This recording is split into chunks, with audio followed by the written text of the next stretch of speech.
Hi everyone, here are some basics about verbs, and in the coming weeks we'll be doing a more full-blown introduction to the big picture of the world of verbs in Biblical Hebrew.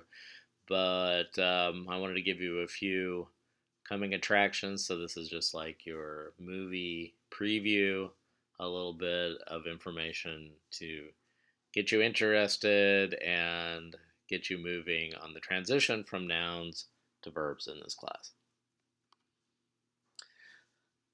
We're going to talk about a particular kind of verb.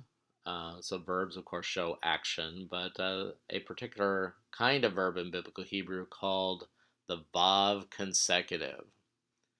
And you might guess that a vav is involved. This is the most commonly occurring type of verb in Biblical Hebrew. Um, it It's only slightly more common than some of the other verb types, but it's very, very, very common. It's also used extensively in classical biblical Hebrew, meaning the kind of earlier works in the Bible that are narrative. So, fortunately for us, the Vav consecutive is almost always past tense. So it's really easy to read in terms of tense. You don't have to be carefully thinking about what tense the verb is trying to convey. So it's almost always past tense, something that happened in the past. And as its name implies, it's a combination of a vav, which means and, plus something else. So that plus is a prefix telling you something about the person and or gender, actually the person and gender of the person doing the action. So there's vav, there's a prefix, and then there's a root. So we've spent all this time on roots. So roots are also extremely important in understanding biblical Hebrew verbs. And then sometimes there's actually a suffix too. So we'll talk about those a little bit down the road. But for today, we'll just talk about the vav, the prefix, and the root. So here's an example. This is a word. It's pronounced vayomer. Vayomer. So the stress is on the yod and the o vowel. So vav means and, as you already hopefully know. The yod prefix, the yo here, incidentally, the yod is almost always doubled, or the prefix, whatever the prefix happens to be, is almost always doubled in this form. So you'll notice that the yod, if you look carefully, has a dagesh. So yod prefix. And then we have this root, which means to say. So the yod prefix actually indicates he. And then the Aleph Mem Resh, if you were to look that up in the dictionary, you would see that this is a root that has to do with talking and saying. So the entire form together means and he said. So one form for three equivalent words in English. And he said by Yomer. This particular form occurs over 2,000 times in the Hebrew Bible. It's one of the most common forms. So if you know that by Yomer means and he said, this will get you a long way in Biblical Hebrew. Now let's look at another example. Instead of Vayomer, we have Vatomer. And you'll see that the Yod, in this case, is a Tav. So the and, the Vav still means and. But here, the Tav means she. So hopefully this is a little bit intuitive to you, that Tavs are oftentimes used to indicate feminine forms for prefixes on noun or suffixes on nouns, and just in other ways. So This shouldn't be too shocking to you, I hope. So here, the tav means she. And then once again, aleph mem resh means to say. So the whole thing together is and she said. So past tense, something occurring in the past. And this one occurs 16 times in the Hebrew Bible. So as you might guess, vayomer shows up a lot more often than vatomer. So a lot more men talking than women talking in the Bible, as you might be aware. You should also be aware that typical things can happen with weak consonants in the roots. So, things that you're already familiar with from your work with nouns, like middle vowels dropping out, problems with nuns at particularly the beginnings of the roots. When you get a prefix combined with a nun, the nun can assimilate or drop out. All of those same types of things can happen with Bob consecutive verbs. However, and this is something that always happens, one of the few times we can say always in biblical Hebrew, third hey, as far as I know, always drops away. Third hey drops away in Vav consecutive verbs.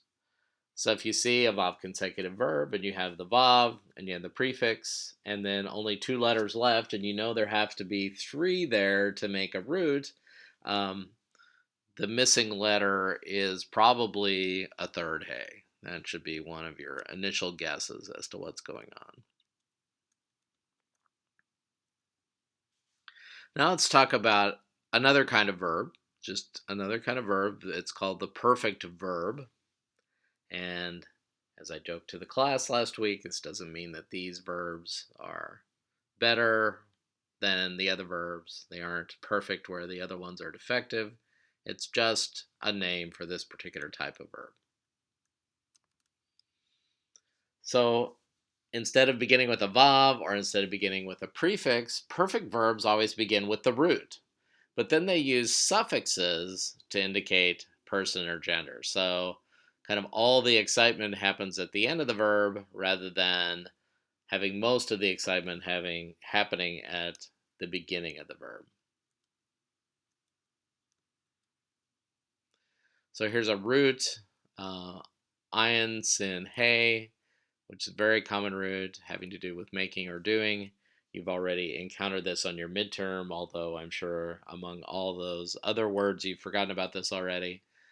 Um, so to make that root into a simple verb, a simple perfect verb, all we have to do is add vowels. So asa actually means he made or he did. So the masculine singular version of the perfect verb has no special suffixes. And because the perfect verb is only dealing with suffixes, there's no prefix. So kind of the plain form or the unsuffixed form of any verb is the masculine singular form, meaning he. So he made or he did. So if you look at this form, asa means he made or he did.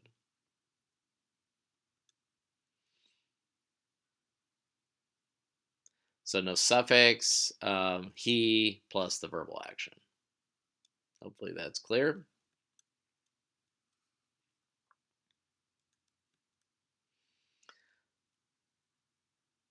And I'm now, here we go. So we added the fact that perfect verbs are usually past tense, but are more flexible as to tense. So whereas the Bob consecutive are almost always past tense, um, perfect verbs, I would say the default is past tense, most definitely, but they're not always past tense. So we have to be a little more careful when we encounter a perfect verb as to how we're going to translate it in terms of tense. Now, just to give you one example, and I've picked a complicated one, which I probably shouldn't have done, but oh well, of how this looks when you do add a suffix. So we'll start with the same root, ayin, sin, hey, which is a root having to do with making or doing, And let's make it into she made instead of he made, which has no suffix. So we're adding on an a comma at the end of the verb, which should be by now hopefully a fairly normal way for marking both nouns and verbs for femininity. So she made gets a comma but look at what happened to the third letter of the root. So the third letter of the root has actually changed to a tav in this case. And apparently, Biblical Hebrew didn't tolerate asa with another ended on the end, so it would be asa. Maybe that would be very confusing. So to differentiate between asa and the feminine form, they made it into asta. Hopefully that makes sense. Let's go on just briefly to participles. We'll do more with participles next week, but I wanted you to at least start thinking about it. And everything that we've covered so far, you haven't really hit in the book, but you should be pretty close to the participle chapter in the text by now. So, participles, are they nouns or are they verbs? In one sense, they look a lot like nouns, but in another sense, they perform functions that are similar to verbs. So sometimes people call them verbal nouns. And I'll just point out that they have one foot in the noun world and one foot in the verb world. So they're kind of nouny and kind of verby. So sometimes called verbal nouns because they demonstrate action. They can have direct articles, so you can tack has onto them and make them and add the word the to whatever verbal action is going on. They can be in construct, as we just went over in the other video. And they can be modified by adjectives. So what are these things? Usually we translate participles with when we're taking them into English, we add an ing. So the moving snake, the running man. Um, Not always, but oftentimes just tacking on an ing to the verbal action going on in the root will get you to a good translation.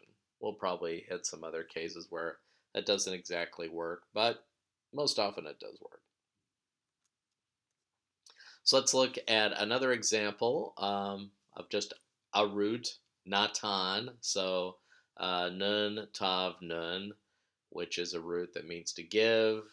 It can also mean to put or place or set, but most often to give. And if we look at how we get from this root to a participle, the participle looks like notain.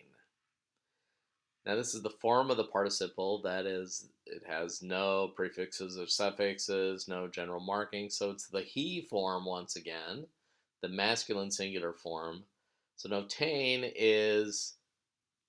would be the equivalent in an English sentence of the word giving, as in I am giving, if the one giving is a masculine singular person.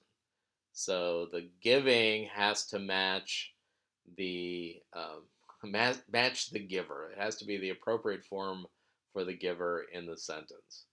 If you had many people giving, you'd have to use a plural form. If you had many women giving, you'd have to use a feminine plural form. The kind of telltale giveaway that this is a participle, if you just were encountering this in a text, is that there is an O vowel over the first root letter. Now again, this isn't foolproof. Sometimes you'll see nouns with O vowels over the first root letter, but the O, and then especially followed by the A vowel combination, O A, is a very strong hint that the word that you're looking at is a participle.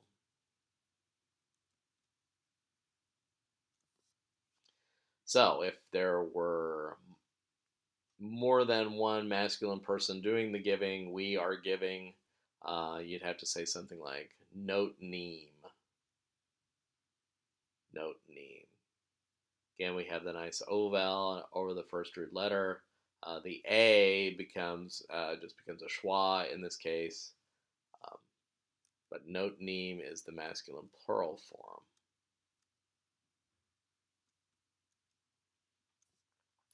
Now let's switch gears a little bit and talk about Hebrew sentence order. And you've already gotten this a little bit if you watch the other video on verbs, but here's a little bit more. Another way of looking at it, a different way of explaining it.